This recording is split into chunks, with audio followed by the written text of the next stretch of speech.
Bismillahirrahmanirrahim. Assalamualaikum warahmatullahi wabarakatuh. Berjumpa lagi dengan saya, Pak Handoko, di dalam kanal YouTube ini.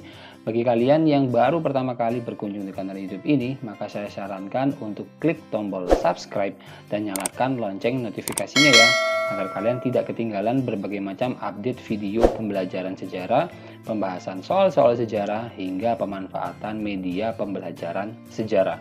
Nah, di dalam video ini saya akan membahas tentang konsep berpikir sejarah, yaitu diakronik dan sinkronik. Ini adalah materi sejarah Indonesia kelas 10. Nah, nantinya poin-poin penting yang akan saya bahas dalam video ini, yang pertama adalah berpikir diakronik, mulai dari pengertian, ciri-ciri, hingga contohnya. Kedua, berpikir sinkronik, pengertian, ciri-ciri, dan juga contohnya. Ketiga, manfaat berpikir secara diakronik dan sinkronik. Keempat, yaitu evaluasi pembelajaran. Kita mulai dari yang pertama, yaitu cara berpikir diakronis. Pengertian daripada berpikir diakronik. Diakronik berasal dari bahasa Latin, yakni dia, yang artinya melalui atau melampaui, dan kronikus, yang berarti waktu. Jadi sederhananya, jika berasal dari katanya, maka dia diartikan sebagai melampaui batasan waktu. Dalam Kamus Besar Bahasa Indonesia, diakronis adalah berkenaan dengan pendekatan bahasa dengan melihat perkembangan sepanjang waktu atau bersifat historis. Diakronik juga dimaknai memanjang dalam waktu tetapi menyempit dalam ruang. Maksudnya adalah sejarah sangat memperhatikan aspek waktu yang di dalamnya memiliki dinamika atau perubahan seperti pertumbuhan, perkembangan, kejayaan, dan keruntuhan yang menghubungkan suatu waktu dengan waktu yang lainnya secara terus-menerus. Kemudian, diakronik itu juga memiliki istilah yang lain, dia disebut juga cara berpikir kronologis. Nah, teman-teman, apakah masih ingat apa yang dimaksud kronologis? Sederhananya, kronologis itu bisa dimaknai sebagai sebuah upaya untuk menyusun peristiwa sejarah secara teratur menurut urutan waktunya. Jadi kalau teman-teman diminta untuk menceritakan pengalaman hidupnya selama seminggu terakhir, maka kalian harus menceritakannya dimulai dari hari Senin, Selasa, hingga hari Minggu. Tidak boleh lompat-lompat seperti itu ya. Selanjutnya, ciri-ciri berpikir diakronik. Yang pertama adalah mengkaji peristiwa dengan cara memanjang berdimensi waktu. Kedua, menitik beratkan pengkajian peristiwa pada sejarahnya. Ketiga, bersifat historis atau komparatif. Keempat, bersifat vertikal. Kelima, terdapat konsep perbandingan. Keenam, cakupan kajian lebih luas.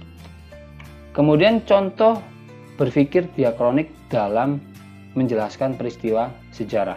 Nah, ini yang pertama adalah, ini gambar tentang apa nih? Ya, benar sekali. Ini adalah gambar tentang sosok Pangeran Diponegoro yang sedang memimpin rakyatnya untuk melawan kolonialisme Belanda.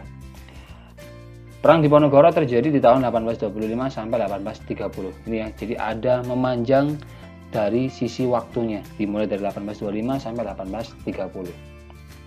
Kemudian yang kedua, ini adalah gambar Presiden Republik Indonesia di masa reformasi yang sudah dimulai dari tahun 1998 hingga sekarang. Jadi dalam satuan waktu, penjelasan peristiwa sejarah itu dimulai dari hal yang paling awal terlebih dahulu hingga menuju ke pembahasan yang paling akhir. Ini adalah ciri khas daripada cara berpikir diakronik untuk menjelaskan sebuah peristiwa sejarah.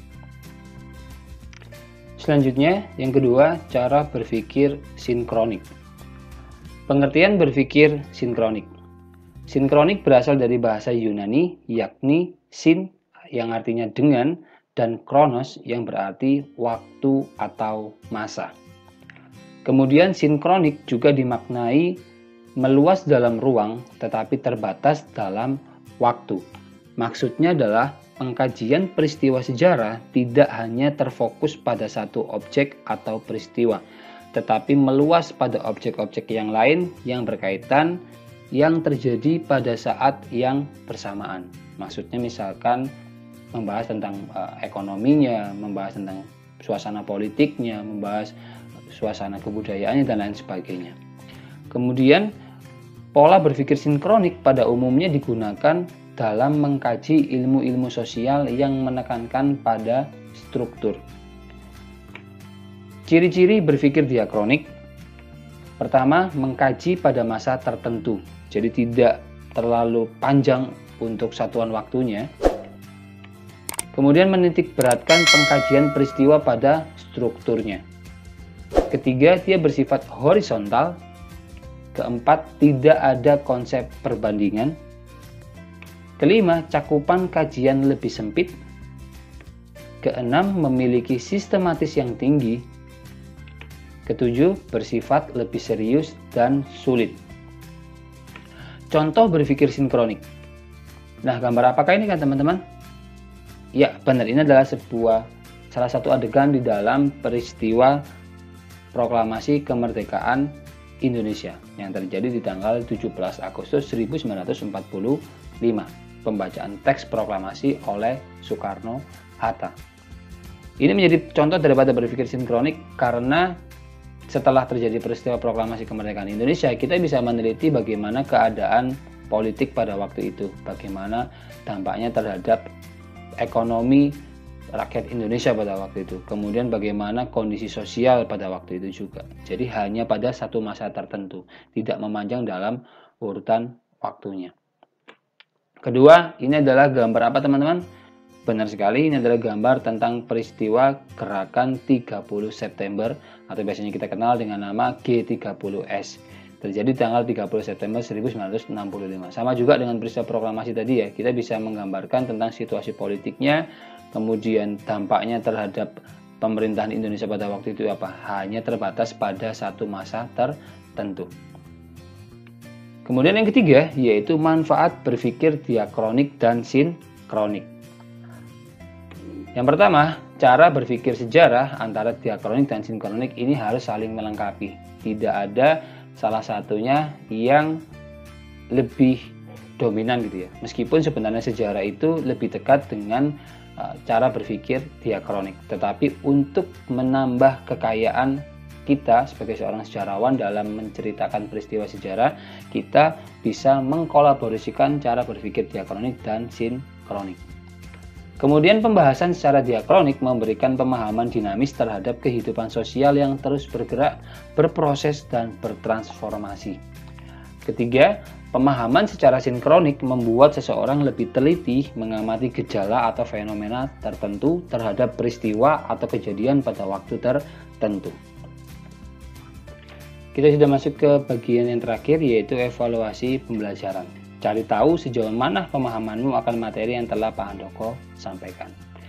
Jadi dalam evaluasi pembelajaran ini nanti Pak Handoko akan memberikan kalian sebanyak 3 soal di mana nanti kalian harus mencermatinya, kemudian kalian harus memberikan jawaban yang paling tepat dan berikan alasannya. Jangan lupa untuk jawaban itu dikirimkan melalui GCR ya, atau Google Classroom. Ini yang pertama. Pertanyaannya, silakan dicermati. Ini adalah pertanyaan yang kedua, silakan dicermati juga.